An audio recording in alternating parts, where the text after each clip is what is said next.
an enormous, concentrated, coordinated business offensive beginning in the 70s to try to beat back the egalitarian efforts that went right through the Nixon years. You see it in many respects. I mean, over on the right, you see it in things like the famous Powell Memorandum, sent to the Chamber of Commerce, the major business lobby, by later Supreme Court Justice Powell, warning them that business is losing control over the society.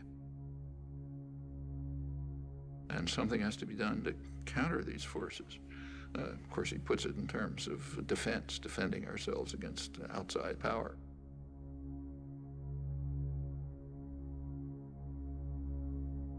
But if you look at it, it's a call for business to use its control over resources to carry out a major offensive to beat back this democratizing wave.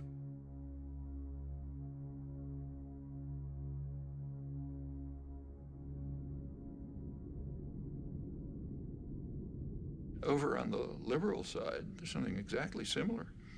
The first major report of the Trilateral Commission is concerned with this. It's called the Crisis of Democracy.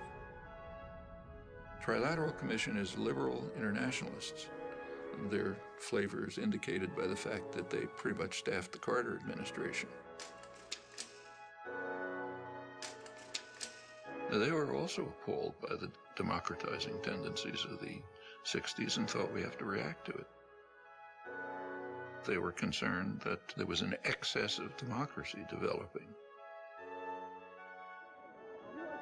Previously passive and obedient parts of the population, what are sometimes called the special interests, were beginning to organize and try to enter the political arena. And they said that imposes too much pressure on the state. It can't deal with all these pressures. So therefore they have to return to passivity and become depoliticized.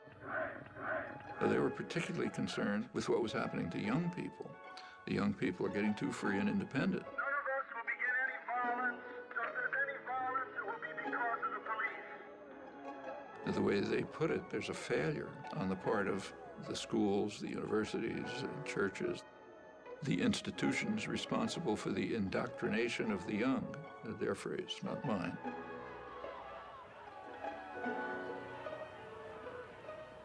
If you look at their study, there's one interest they never mention: private business.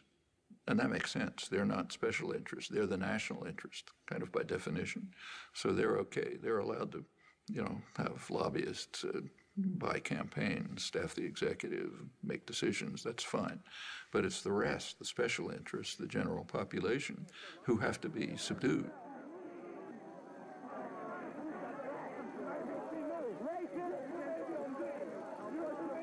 Well, that's the spectrum. It's the kind of ideological level of the backlash. But the major backlash, which was in parallel to this, was just redesigning the economy.